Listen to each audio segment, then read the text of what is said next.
Hallelujah. आइए हम आज के वचन की ओर बढ़ते हैं।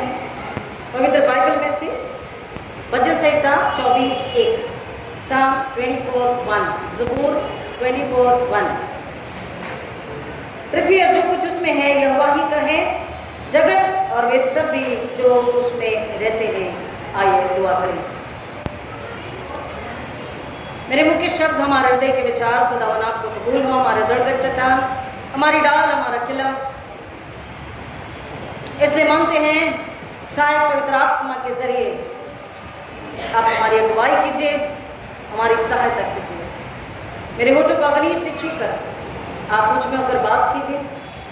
सुनने वालों को भूख और प्यास से जो रुहानी है आत्मा की भर दीजिए। खुदावन की फिर एक बार नई इच्छा, नई भूख, नई प्यास, नई लालसा से सुने समझे स्वीकारे आपके लिए फल लाने वाले को ये सब होने दीजिए। पवित्र आत्मा हम सबों पर नियंत्रण, अधिकार, कब्जा लीजिए, हमारी अगुवाई कीजिए। हम गए ईश्वर बड़े ईश्वर को महिमा मिले, यह अनुग्रह आपसे मांगते हैं उदार करता प्रभु यीशु मसीह के नाम में, आमीन। Hallelujah, praise God.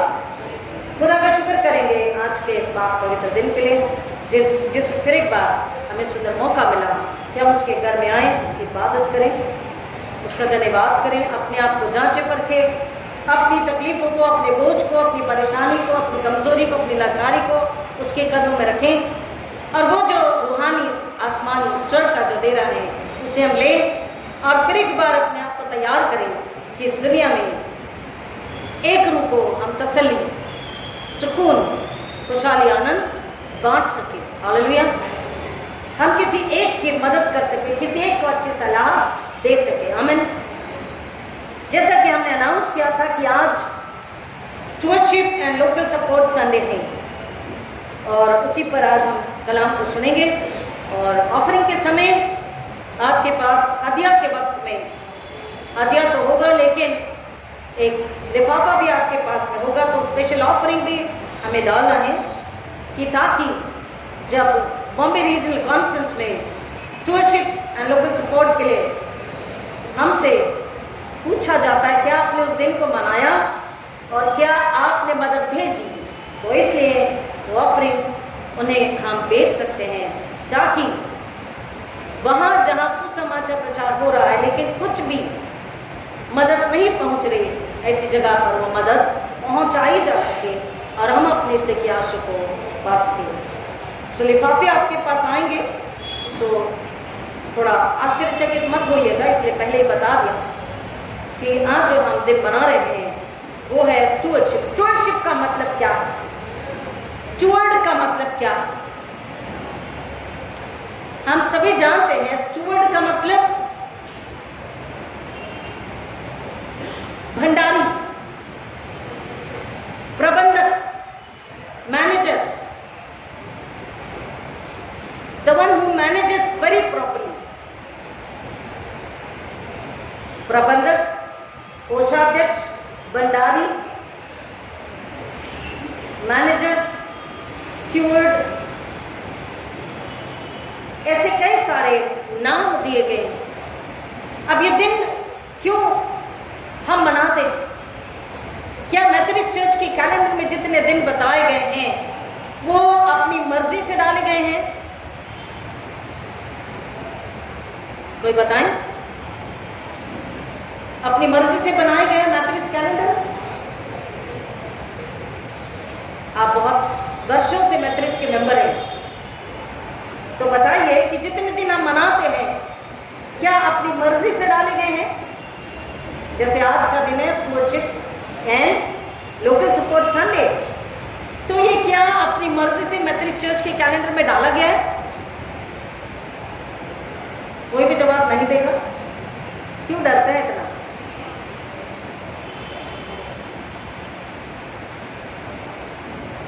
अपनी मर्जी से डाला गया नहीं? क्यों? क्यों?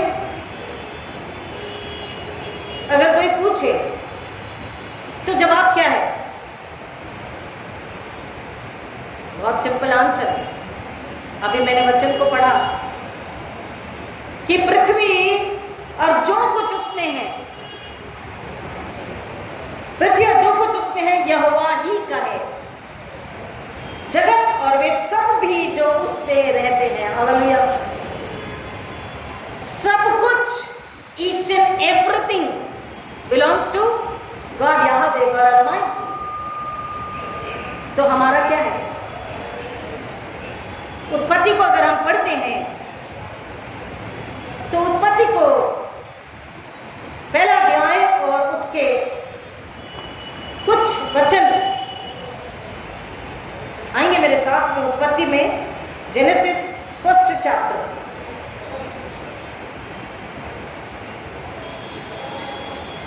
उत्पत्ति 1, जब खुदा ने इंसान को बनाया, परमेश्वर ने मानव को बनाया, उसके बाद में क्या कहा? उत्पत्ति 1 26 से आगे, जेनेसिस 1:26 ऑनवर्ड्स।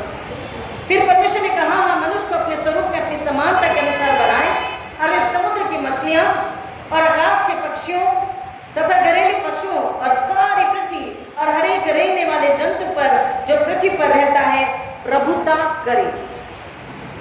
प्रभुता करे, प्रभुता करना, अधीन में ले लेना, अधीनता में, उनको अधीनता में रहना है। किसके? जो परमेश्वर के लोग हैं, जिनको परमेश्वर ने चुना है।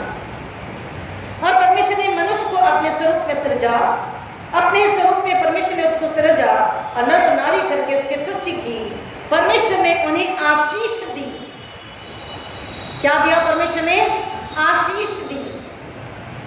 उनसे कहा, फूलो फलो और पृथ्वी में भर जाओ और उससे अपने वश में कर लो, और समुद्र की मछलियां तथा आकाश के पक्षियों और पृथ्वी पर चलने फिरने वाले प्रत्येक जीव जंतु पर अधिकार रखो।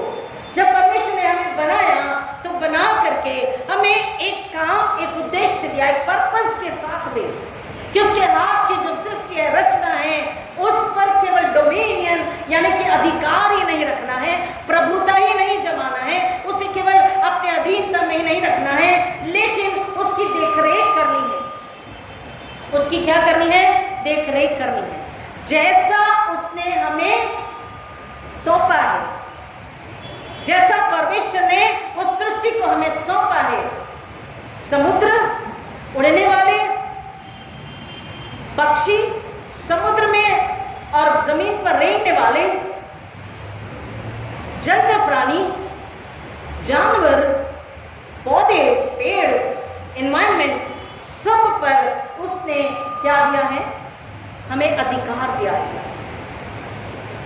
और कह रहा है, फलो फूलो पृथ्वी में भर जाओ। फलो फूलो का तात्पर्य केवल मनुष्य को गिनती में बढ़ना नहीं है। फलो फलो बी मल्टीप्लाई का मतलब मनुष्य को केवल गिनती में बढ़ना नहीं है, परिवारों की संख्या बढ़ना नहीं है, लेकिन उसका एक्चुअल अर्थ हमें बाइबल बताती है। बी फ्रूटफुल एंड मल्टीप्लाई का मतलब है प्रभु यीशु मसीह की संगति में बढ़ना। और जब प्रभु यीशु मसीह की संगति में बढ़ गए, प्रभु यीशु मसीह को पा लिया, अपना लिया, प्रभु यीशु मसीह के हो गए। अपनाना और हो जाना, receiving end giving yourself, offering yourself, अपने आप को मसीह का बना देना और मसीह का बन जाना। इसके बाद घर में रहना, खाना पीना, ओढ़ वाड़ कर सो जाना, ये नहीं कहता यीशु मसीह। When we come into his personal fellowship and intimacy, वो कहता है, तुम मेरे पास आने के बाद एक और को तुम्हें मेरी संगति में, मेरे फेलोशिप में, मेरे घर में लेकर आना। That is the meaning of multiplying। और इसलिए कहा कि जैसे तेरी इच्छा स्वर्ग में पूरी होती है, वैसे ही जमीन पर भी पूरी हो। तो जो कोषाध्यक्ष है, जो प्रबंधक है, जो मैनेजर है, जो स्टूवर्ड है, जो भंडारी है, उनको परमेश्वर याद दिलाता। और ये बाइबल में से है। मैंने आपसे सवाल किया, क्या कहीं और से कैलेंडर में आया हुआ नहीं, ये वेरी मच फ्रॉम बाइबल। हमने 24 साल को 1 को पढ़ा कि सब कुछ पर अधिकार किसका है? सब किसका है? यहोवा परमेश्वर का। ओनरशिप किसकी है? परमेश्वर की। 4 बातें स्टूवर्डशिप में हमें बताई जाती है। ओनरशिप, जिसे मालिकाना हक कहते हैं, है ना, वो किसकी है? यहोवा परमेश्वर, प्रभु यीशु मसीह, पवित्र आत्मा। लेकिन जेनेसिस क्या कह रहा है? मैंने तुम्हें उन पर प्रभुता और अधिकार दिया, अपने वश में कर लो, अपनी अधीनता में कर लो, अधिकार में कर लो, लेकिन केवल अपने इस्तेमाल के लिए ही नहीं, उसका आनंद लेने के लिए नहीं, लेकिन उसकी देखरेख करने के लिए और उसे वैसा सुंदर अच्छा बना के रखने के लिए और स्वर्ग के राज की महिमा के लिए, स्वर्ग का राज्य पृथ्वी पर स्थापित करने के लिए, स्वर्ग की इच्छा पृथ्वी पर तुम पूरी कर सको। इसलिए वो अधीनता और अधिकार खुदा ने दिया कि वश में कर लो, अधिकार में ले लो, अधीनता में ले लो। रिप्लेनिश द अर्थ, मतलब उसको फिर से तुम्हें बढ़ाना है, सुंदर बनाना है, ताजा बनाना है, तरोताजगी में, जैसा फ्रेशनेस में खुदा ने दिया वैसा ही तुम्हें बना कर रखना है। डोमिनियन, अधिकार में ले लो का मतलब है तुम उस पर अधिकार रखो का मतलब है हैविंग अथॉरिटी, हैविंग कमांड। हम जानवरों पर, पक्षियों पर, इस पृथ्वी पर जितनी चीजें हैं सब पर खुदा ने हमें अधिकार दिया, अथॉरिटी दी है, हम उन्हें आज्ञा दे सकते, मास्टरी दी है, क्योंकि हम उसके स्टूवर्ड है, हम मैनेजर है। मैनेजर क्या करता है? मैनेजर का काम क्या है? टू मैनेज द थिंग्स, बहुत ही प्रॉपरली उससे सारी बातों को, सारे कामों को, सारी चीजों को मैनेज करना होता है। कोषाध्यक्ष, भंडारी, उन्हें फाइनेंशियल जो जिम्मेदारी दी गई है उसको बहुत ही पूरी ईमानदारी, सच्चाई, लगन के साथ, पूरे सतर्कता के साथ में उसे क्या करना होता है? संभालना होता है, क्योंकि वो जिम्मेदारी चाहे घर में हो, चाहे चर्च में हो, हर एक मसीह को वो जब जिम्मेदारी दी गई है as a manager, as a कोषाध्यक्ष, उसे पता होना चाहिए कि मैं अपनी जिम्मेदारी को किस तरह से पूरा करूं, जिससे कि परमेश्वर का राज्य जिस पर उसने हमें इस पृथ्वी पर अधिकार दिया है, उस पर हम परमेश्वर के राज्य को लेकर आ सके, उसकी इच्छा पूरी करवा सके। और तीसरा कहता है अकाउंटेबिलिटी, यानी कि हमको इस बात का ख्याल रखना है कि इस बात का हिसाब हमसे मांगा जाएगा, लिया जाएगा। जितनी आयु, जितने दिन, जितने महीने, जितने वर्ष, जितने घंटे, जितने मिनट, जितने सेकंड दिए गए, समय का, टैलेंट, वरदानों का, आर्थिक बरकतों का, बुद्धि, समझ, ज्ञान का, जो कुछ भी हमें खुदा ने दिया, कहता उसका हिसाब हमको रखना होगा। अगर हमने नहीं रखा है तो उसके बाद जो रिवॉर्ड है, चौथी बात इनाम है, उसके अगर रखे हैं तो इनाम के हकदार होंगे। इनाम तो नहीं रखने वाले को भी मिलेगा, लेकिन कैसा इनाम मिलेगा? लूका रचित सुसमाचार 12 अध्याय 48 वचन, लूक 12:48। लूका रचित सुसमाचार 12 अध्याय 48 वचन, लूक 12:48। परंतु जो यह न जानकर कोड़े खाने के योग्य कार्य करे, उसे कब मार पड़ेगी। प्रत्येक जिसे बहुत दिया गया है उससे बहुत मांगा जाएगा, और जिसे बहुत सौंपा गया है उससे वे और भी अधिक मांगेंगे। तो 48 में ए और बी है। ए क्या कह रहा है? जिसे नहीं पता, लेकिन हमें पता है। क्यों? क्योंकि उत्पत्ति 1 क्या कह रहा है? मैंने तुम्हें अधिकार दिया है, फलो फूलो और पृथ्वी पर अधिकार रखो। न केवल भर जाओ, पर अधिकार रखो, अधीनता में तमाम बातों को रखो, लेकिन उसका ख्याल भी रखो। और तुम्हें मसीह की संगति में आकर एक और आत्मा को, एक और घराने को उसके घर में तुम्हें लेकर आना है। हमें सब कुछ सौंपा गया, हालेलुया। हमें सारा अधिकार दिया गया, dominion over, command over, we can command. हम विश्वास से जब प्रार्थना करते हैं, मैंने आपको कुछ 6 महीने पहले बताया था कि एक समूह में ऐसी बारिश समुद्र में आई कि लोग जो मसीह के प्रचारक थे उसका मजाक उड़ाने लगे, लेकिन जानते थे कि ये प्रार्थना करता है। उन्होंने कहा अगर ऐसा है तो दुआ कर। उसने रात भर जाकर दुआ करी और सुबह में लोग उसका दरवाजा खटखटा रहे हैं, बस कर, अपने आप को और तकलीफ मत दे और भूख और प्यास में अपने आप को मत रख, खुदा ने तेरी दुआ सुन ली। वो ऐसे किनारे पर पहुंच चुके थे, एक तरफ तो तूफान बारिश है और दूसरी तरफ जान से मार देने वाले लोगों का समूह था। तो उस व्यक्ति ने केवल अपनी नहीं, जिन्हें वो नहीं जानता था उस जहाज में, उनके भी प्राण उसने बचाए। Command over. हम मसीह यीशु के नाम में मौसम को भी आज्ञा दे सकते हैं मसीह की महिमा के लिए। जानवर अगर किसी का नुकसान कर रहे हैं, किसी पर हमला कर रहे हैं, उतनी ताकत पाक रूह हमारे अंदर है, पवित्र आत्मा की ताकत है। तो पवित्र आत्मा के साथ मिलकर यीशु आपकी इच्छा में, आपकी ताकत में हम इस जानवर को आगे देते हैं तो यहां से चला जाए, क्योंकि सारी पृथ्वी पर अधिकार दिया है। तो अधिकार जब दिया है, सब कुछ हमारे अधीनता में जब कर दिया है, तो कह रहा है जिसको ज्यादा सौंपा गया उससे ज्यादा हिसाब मांगा जाएगा।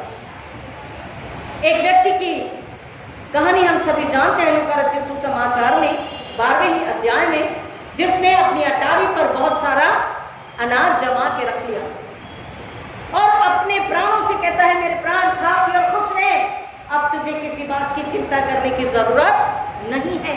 उसने ना खुदा का धन्यवाद दिया, ना उसकी महिमा स्तुति करी और ना कहा कि खुदा इतना है तो तू बता किस काम के लिए मैं इसका इस्तेमाल करूं, तेरी महिमा के लिए, किसकी जरूरत पूरी करने के लिए मैं जाऊं। वो अपने लिए कह रहा है और उसे आवाज आती है, परंतु परमेश्वर ने उससे कहा हे मूर्ख, आज ही रात तेरा प्राण तुझसे ले लिया जाएगा, तब जो कुछ तूने इकट्ठा किया है वो किसका होगा। ऐसा ही वो मनुष्य भी है जो अपने लिए तो धन संचित करता है पर परमेश्वर की दृष्टि में धनी नहीं है, और इसलिए यीशु ने कहा अपना धन स्वर्ग में जमा करो। कोषाध्यक्ष भंडारी हमें बनाया गया है, हर एक बात को बड़े ही सतर्कता के साथ, प्रार्थना पूर्वक, सच्चाई के साथ, प्रेम के साथ, आज्ञाकारिता के साथ, परमेश्वर के भय के साथ, अपने समय का, अपनी कमाई का, अपने टैलेंट का, अपने वरदान का, हमें जो खुदा ने दिया है इंडिविजुअली और पारिवारिक रूप से और कलीसिया रूप से, हमें ना केवल उसको संभालना है, उसका इस्तेमाल भी परमेश्वर के लिए, महिमा के लिए करना है। क्यों? क्योंकि ये बात याद रखना है, आई हैव एवरीथिंग, यद्यपि मेरे पास सब कुछ है, अधिकार भी है, आई एम अरबोपति, लेकिन I am not the owner. मैं मालिक नहीं हूं। ओनरशिप किसकी है? परमेश्वर यीशु मसीह की। तो वो क्या कहता है? उसकी इच्छा के लिए हमको मैनेजरशिप, कोषाध्यक्ष, प्रबंधक, भंडारी होकर के ऐसी सेवा करनी है मसीह होने के नाते। बाइबल ने सिखाया स्टूअरशिप, और इसलिए कैलेंडर में ये संडे मनाया जाता है। ये 4 बातें, ओनरशिप यानी कि अधिकार, मालिकाना हक, जिम्मेदारी, हिसाब बराबर से रखना, समझदारी से प्रबंध करना और इनाम। ये क्यों? क्योंकि खुदा हमसे चाहता है कि हम सबसे पहले अपनी जो फाइनेंशियल बरकतें हैं, आर्थिक आशीषें हैं, उसका ध्यान रखें कि हमें जो सौंपा है उसको हम पवित्र आत्मा के हाथों में सौंप कर बाद में अपनी इच्छा के लिए खर्च कर रहे हैं या नहीं। स्वर्ग के राज्य की महिमा के लिए, सुसमाचार के लिए हम उसे खर्च कर रहे हैं या नहीं। हम जो कुछ भी कर रहे हैं उस आर्थिक आशीष से उस पे परमेश्वर की महिमा इच्छा है या नहीं। दूसरा कहता है हमें भौतिक बातें की ओर ध्यान देना है।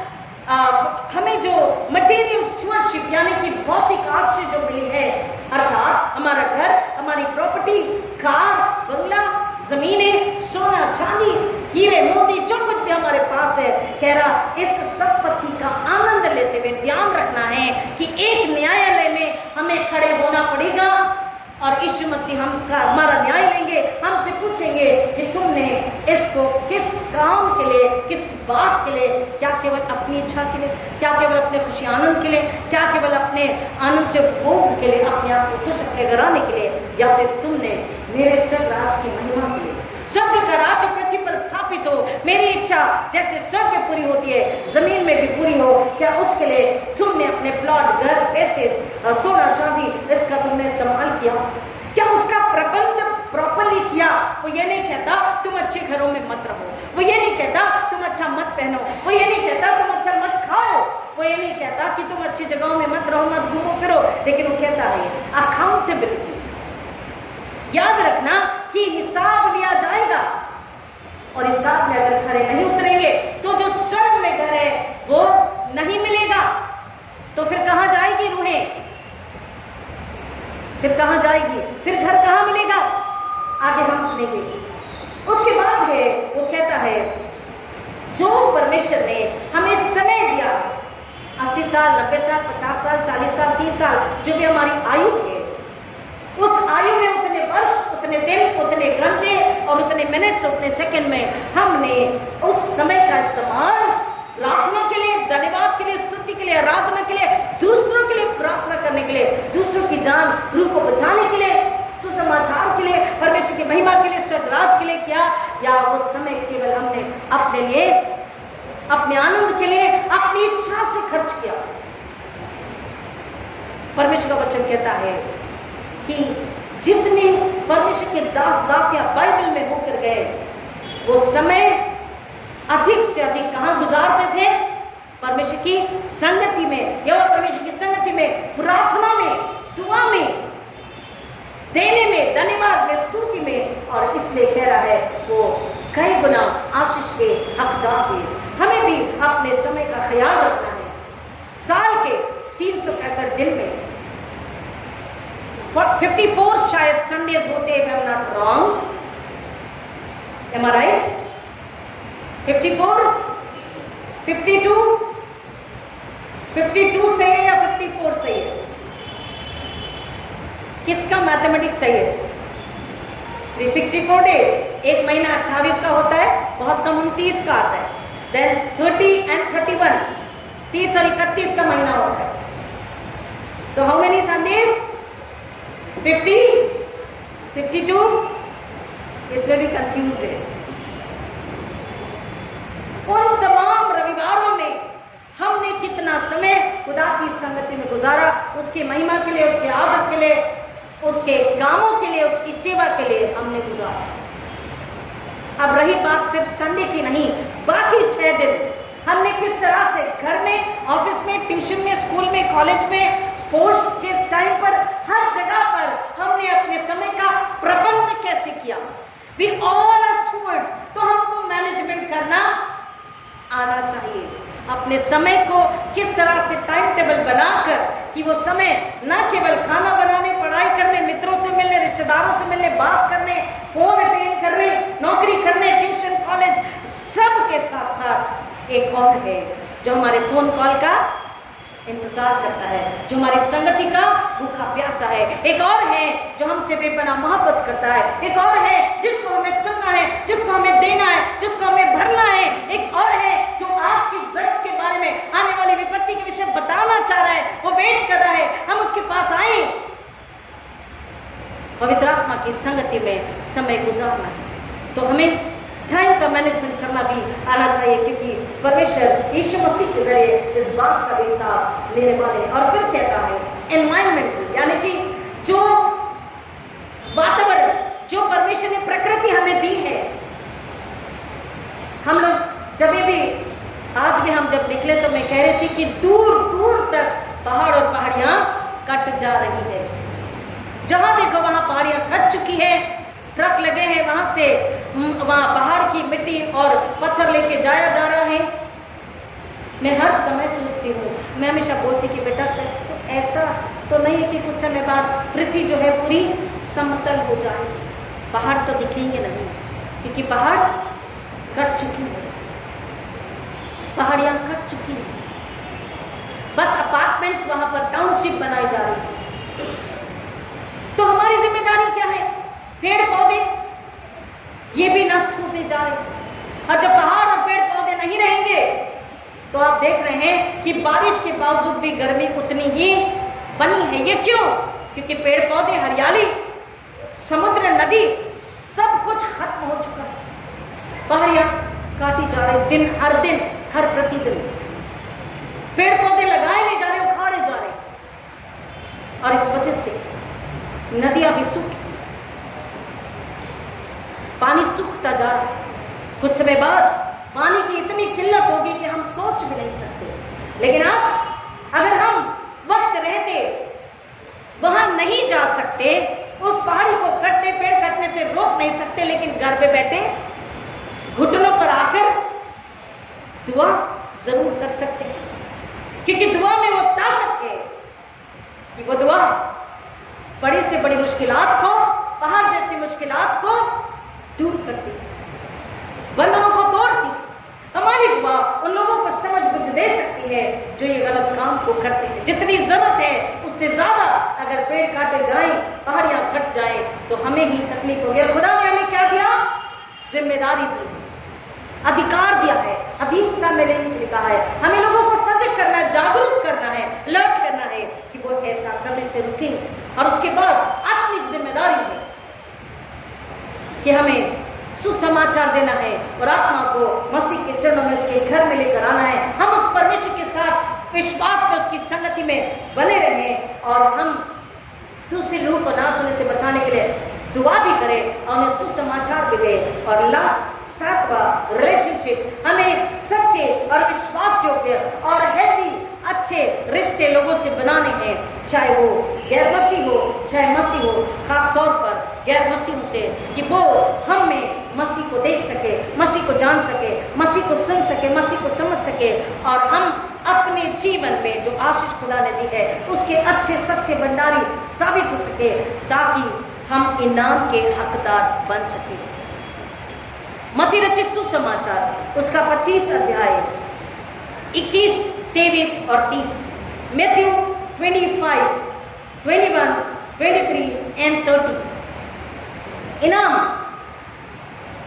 जब अकाउंटेबिलिटी यानी हिसाब लिया जाएगा तो इनाम भी दिया जाएगा।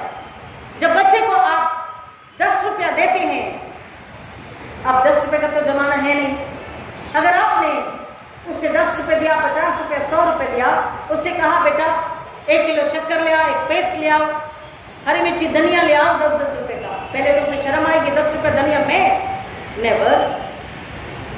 वो जमाने गए जो 10 रुपये का धनिया बच्चे ला ले, अब बच्चा कहेगा 50 के अलावा मैंने नहीं लाने का। तो ठीक है आपने 100 रुपये दिया, लेकिन बच्चे ने सारा सामान लाने के बावजूद, अपनी चॉकलेट लेने के बावजूद भी 10 या 20 रुपये, 8 रुपये, 5 रुपये, 15 रुपये आपके पास बचा के ला के दिए, तो आप क्या करते हैं? या कई बच्चे होते हैं जो चॉकलेट भी नहीं लेते, हिसाब के साथ, सामान के साथ बच्चा पैसा भी मम्मी डैडी को, दादा दादी को लौटा देते हैं। तो हम क्या करते हैं?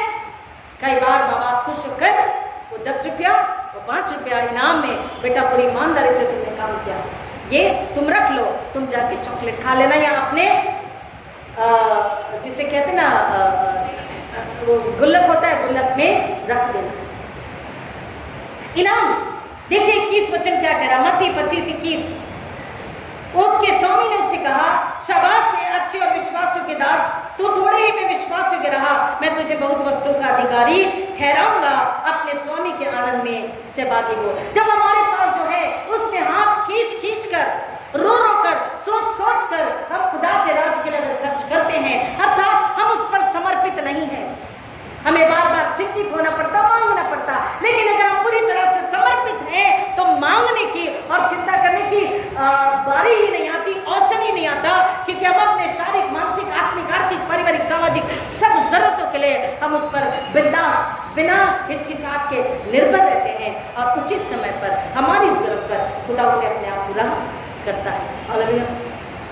जब हम कुड़कुड़ा कर उसके प्रार्थना करें, चाहे उसकी महिमा के लिए करें, चाहे दिन या बातें, अगर कुड़कुड़ा कर, सोच कर, अपने लिए बचा कर, हाथ खींच कर, तो हम तंगियों में ही रहेंगे, क्योंकि चिंता बनी रहेगी, और चिंता से हमारी हेल्थ भी खराब होगी, हमारा दिमाग भी तंदुरुस्त नहीं रहेगा। वो कहता है कि जब हम थोड़े से में या बहुतायत में उस पर विश्वास योग्य है तो उसको 2 गुना 4 गुना 1000 गुना बढ़ाता है। शाबाश है अच्छे विश्वास योग्य दास, तू थोड़े ही में विश्वास योग्य रहा, मैं तुझे बहुत वस्तुओं का अधिकारी बनाऊंगा। अगर जो उसने दिया है, जितनी आयु, जितना पैसा, जितना टैलेंट, नहीं आती दुआ, छोटी दुआ तो करनी आती है, खुदा हमारे देश की रक्षा कर, लेकिन वो दिल आत्मा से अगर आ रही है, हमारे प्रकृति की रक्षा हम नहीं जा सकते, पेड़ों को कटने से बचा नहीं सकते, लेकिन दुआ कर रहे आत्मा से रो कर, खुदा प्लीज आप रहम कीजिए, उन्हें बुद्धि दीजिए, वो दुआ कबूल होती है। तो हम थोड़े से में अगर विश्वास होंगे तो कहता है मैं तुझे बहुत वस्तु का अधिकारी बनाऊंगा और अपने स्वामी यानी पिता के आनंद के तुझसे बागी होगी। 23 स्वामी ने उससे कहा शाबाश अच्छे और विश्वास योग्य दास, तू थोड़े ही में विश्वास योग्य रहा, मैं तुझे बहुत सी वस्तु का अधिकारी बनाऊंगा, अपने स्वामी के आनंद में सहभागी हो। यहाँ पर किसी को 2 तोड़े और किसी को 5 की, लेकिन परमेश्वर क्या कह रहे हैं? शाबाश ए अच्छे और विश्वास योग्य दास, तू थोड़े से में विश्वास योग्य रहा, मैं तुझे बहुत सी वस्तुओं का अधिकारी बनाऊंगा। आज हम थोड़े से में विश्वास योग्य है, जो भी जिम्मेदारी WSS को है, जो भी जिम्मेदारी सेक्रेटरी को है, जो भी जिम्मेदारी mission evangelism, social concern, finance committee, treasurer, secretary, आप जिसको भी जो भी जिम्मेदारी है, जितना आपके पास बुद्धि है, समझ है, टैलेंट है, वरदान है, पैसा है, इन सब के जरिए आप जिस तरह खुदा के हाथों में समर्पित होकर पाक मददगार के जरिए आप उसकी महिमा लाते हैं, खुदा कह रहा है मैं उसमें तुम्हें 2 गुनी बरकत देता हूँ और तुम हर वक्त चिंता में नहीं लेकिन मेरे आनंद में आनंदित रहते हैं। हमें चिंता नहीं करना पड़ता अगले महीने की फीस कैसे भरेंगे, बिल कैसे भरेंगे, बच्चे की शादी का कैसा होगा, रिटायरमेंट के बाद कैसा होगा। इंतजाम कौन करता है? खुदा करता है और बहुत का अधिकारी वो हमें बनाता है। और 30 इस निकम्मे दास को बाहर के अंधियारे में डाल दो जहाँ रोना और दांत पीसना होगा। मैंने आपसे थोड़ी देर पहले कहा था हम इनाम की ओर जाएंगे और दोनों इनाम हम देखेंगे। एक आशीष का जिसने उसकी महिमा के लिए सच्चा स्टूवर्ड, सच्चा प्रबंधक, सच्चा कोषाध्यक्ष, सच्चा भंडारी मसीह होकर के जीवन को जीकर उसकी महिमा लाया, उसको बड़ा दुगनी आशीष। लेकिन जिसने उसकी महिमा के लिए कुछ नहीं किया, अपने शरीर को, प्राण को, आत्मा को, टैलेंट को, बुद्धि को, पैसों को जंग लगने दिया, शैतान के कर्ज से बाहर निकाला और शैतान के हाथों में दे दिया, मसीह पर विश्वास नहीं किया, उससे कहा उसको भी इनाम मिलेगा। क्या इनाम? इस निकम्मे दास को पहले क्या बोला? शाबाश ए अच्छे और विश्वास योग्य दास। We everyone expect, हम सब इस बात की लालसा रखते, उम्मीद करते हैं कोई तो भी हमें टैप करे, कोई तो भी हमारी पीठ थपथपाए, हमें शाबाशी दे। करते हैं ना? करते हैं नहीं? हर कोई, छोटा बड़ा बुजुर्ग, हर कोई खुदा शाबाशी देगा। लेकिन अगर सच्चे अच्छे मसीह प्रबंधक भंडार स्टूवर्ड नहीं है तो वो कहेगा इस निकम्मे दास को, इन निकम्मे दासों को बाहर के अंधियारे में डाल दो जहाँ रोना और दांत पीसना होगा। ये बाहर का अंधियारा क्या है? बाहर क्या है? बाहर कौन रहता है? करोड़पास्ट जो घर में नहीं रह सकता। सिंपल, बाहर का अंधियारा स्पेसिफाई किया है। कहां का अंधियारा? बाहर। बाहर कौन है? जो संतान नहीं है, जो बेटे बेटी नहीं है, जो उत्तराधिकारी नहीं है, जो वारिस नहीं है। आई बात समझ में? घर में कौन रहते हैं? पुत्र पुत्रियां, बेटे बेटियां, जो वारिस है, जो उत्तराधिकारी है, जो चेले चेलियां हैं। पिछले समय हमने सुना चेले बनना है, चेलियां बननी है और बनाना है। तो जो वारिस, बेटे बेटियां, घर के सदस्य घर में रह सकते हैं। बाहर कौन रहता है? जो बेटा नहीं है, दास, गुलाम या खरीदा गया, या जो मसीह में वारिस नहीं बना है। बाहर का अंधियारा अनंतकालीन आग, हेल, नरक, ये वो कह रहा है। बाहर का अंधियारा, क्योंकि घर की ज्योति कौन है? घर का उजाला स्वर्ग, मसीह की संगति, मसीह में जीवन, मसीह की आशीष। बाहर का अंधियारा जहां पर केवल रोना, दांत पीसना, नर की आग में कह रहा है डाला जाएगा। और इसलिए वो कहता है हमको अच्छे स्टूवर्ड होकर के हमें उसकी महिमा के लिए हमें जो खुदा ने दिया है। अगर फिर भी कई बार सुनिए, मैं खत्म करूंगी, कई बार लोग कहते नहीं भाई हमने मेहनत करी, हमने कमाया, हमने घर बनाया, हमने प्लॉट लिया, हमने खेत खेती बाड़ी करी, हमने ऐसा किया, हमने वैसा किया, हमने पैसे जमा किए, हमने फंड इकट्ठा किए, सुसमाचार किए वगैरह वगैरह।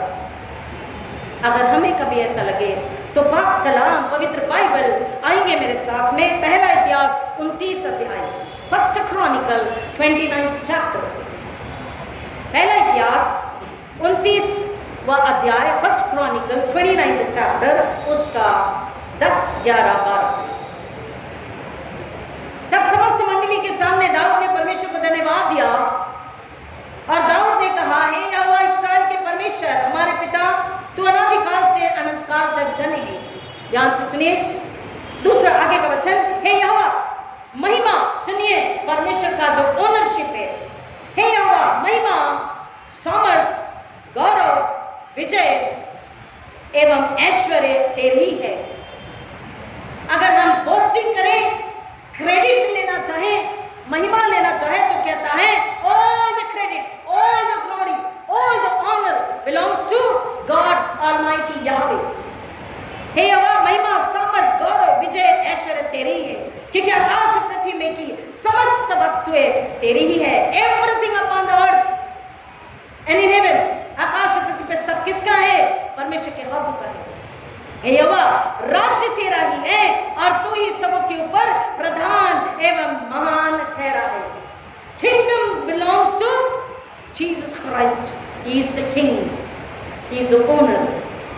धन, अब आगे देखिए, हम कहते पैसा हमारा है, सुनिए, धन एवं प्रतिष्ठा दोनों तुझ ही से प्राप्त होते हैं और तू सब पर राज्य करता है। If I have, if you have, if anyone has धन और उस पर की बरकत है, तो ये प्रतिष्ठा है, ग्लोरी है। और कह रहा है ये दोनों किससे मिलते हैं, किससे प्राप्त होते हैं?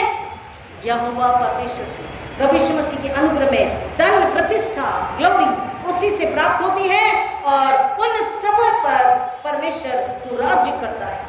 और सामर्थ और पराक्रम तेरे हाथ में है और प्रत्येक को महान करना एवं सामर्थी बनाना तेरे ही हाथ में है। If we have, then say thank you Lord, I am and whatever I have belongs to you। जो मैं हूँ, जो मेरे पास है, हमारे पास है, सब किसका है? खुदा आपका है, यीशु आपका है और हम आपका धन्यवाद करते हैं। और अपने साथ, घराने के साथ, कलीसिया के साथ, हम कोषाध्यक्ष होकर, भंडारी होकर, प्रबंधक होकर, मैनेजर होकर, स्टूवर्ड होकर, हम सब अपने आप को और जो कुछ भी आपने दिया आपके चरणों में रख देते हैं। आप जैसा चाहे इस्तेमाल कीजिए, क्योंकि ओनरशिप आपकी है। We are only the managers, we have to manage the family, the finances of the family, the finances of business and job. Relations भी मैनेज करने हैं, परिवार के, दोस्तों के, पड़ोस के, समाज के, कलीसिया के रिश्ते सच्चे, निर्मल, पवित्र हो। भौतिक आंख से प्लॉट, घर, बंगला, गाड़ी, पैसा, हेल्थ, टाइम, एवरीथिंग, सब पर, हमारी हेल्थ पर। पौलुस कहता अब मैं नहीं, मेरा मसीह मुझ में जिंदा रहता है। हम मसीह के देह, हम मसीह के हैं, हम पर हमारा भी अधिकार नहीं। किसका है? Ownership belongs to God Yahweh, Jesus Christ and the Holy Spirit. हम समर्पित हो जाएं और उससे कहें कि खुदा तू जैसा चाहता है हमारा इस्तेमाल कर, तू जैसा चाहता है हमारा इस्तेमाल कर। अगर नहीं तो वो कहेगा हिम्मत, आज ही रात तेरा प्राण तुझसे ले लिया जाएगा। या फिर इस निकम्मे दास को, इन निकम्मे दासों को क्या करो? बाहर के अंधियारे में डाल दो, जहां रोना और दांतों का पीसना। लेकिन वही परिणाम ये भी है, हे अच्छे और विश्वासियों के बेटे बेटी, चेले चेलिया, दास दासियां, कलीसिया, मेरी दुल्हन, तुम थोड़े से में विश्वासियों के रहे। खुदा के लिए पहले, सुसमाचार के लिए पहले, स्वर्गराज की महिमा के लिए पहले, बाद में खुद के लिए। वो कहता शाबाश हे अच्छे विश्वासियों के कलीसिया, दास दासी, मैं तुम्हें बहुतों का, बहुत सी वस्तु का अधिकारी बनाऊंगा तुम्हारे जीवन में, और आने वाली कई पीढ़ियों में किसी बात की कमी घटी नहीं होगी। हम स्वर्ग के हैं, स्वर्ग की महिमा के लिए, स्वर्ग के नियमों का पालन करने के लिए, आज्ञाकारी होने के लिए उसने हमें आज फिर एक बार आवाज दी कि हम तैयार हैं। हम उससे मांगे कि खुदा हम एक और को अच्छे स्टूवर्ड, अच्छे मैनेजर होने के लिए प्रेरित कर सके, ऐसा होने के लिए हमारी मदद करें। आइए दुआ करें। खुदावन आपका शुक्र करते हैं कि आज आपने फिर एक बार याद दिलाया कि आप हमसे हिसाब लेने वाले हैं। We have to manage everything very properly. पवित्रता, प्रेम, क्षमा, आज्ञाकारिता के साथ आपके व्यय में, आपके महिमा, आपके जलाल के लिए हमें प्रबंधक का, कोषाध्यक्ष का, मैनेजर का काम, स्टूवर्ड का काम पूरा करना है, भंडारी की सेवा पूरी करनी है। सबको अपने आप को और तमाम कलीसिया को, मैं तो चर्च को आपके हाथों में देती हूँ। पवित्र आत्मा नियंत्रण अधिकार कब्जा लेकर अगुवाई कीजिए ताकि जमीन पर आपका राज्य स्थापित हो, जमीन पर जैसे स्वर्ग में वैसे ही आपकी इच्छा पूरी हो और हम सब सच्चे भंडारी इनाम के हकदार बने, हम नर की आग से बचे। खुदा ने फजल में आपसे मांगती हूँ, हर एक टूटे हृदय को जो आर्थिक तंगियों में जी रहे हैं, खास तौर पर मैं आपके हाथों में देती हूँ, उनके विश्वास को बढ़ाइए और उनमें आप अपनी महिमा कराइए। जो पहली बार सुनेंगे उन्हें खास तौर पर यीशु का हो जाने के लिए आप आशीष कीजिए ताकि कल उसे चिंता न करना पड़े, वो मसीह के आनंद में, दुगने आनंद में आनंदित रहें और दूसरे को आनंद का भागीदारी बनाए ताकि नाम का ऐसा होने दीजिए। यीशु मसीह के नाम में धन्यवाद के साथ मांगते बिल्कुल सभी दया से ग्रहण कीजिए, आमीन। हमारे पुनरुत्थित प्रभु यीशु मसीह का अनुग्रह, परमेश्वर पिता का प्रेम, पवित्र आत्मा की संगति और शांति आप सबों के साथ अब आज कल खुदा निश्चित बनाने तक हमेशा हमेशा बनी रहेगी, आमीन। God bless you.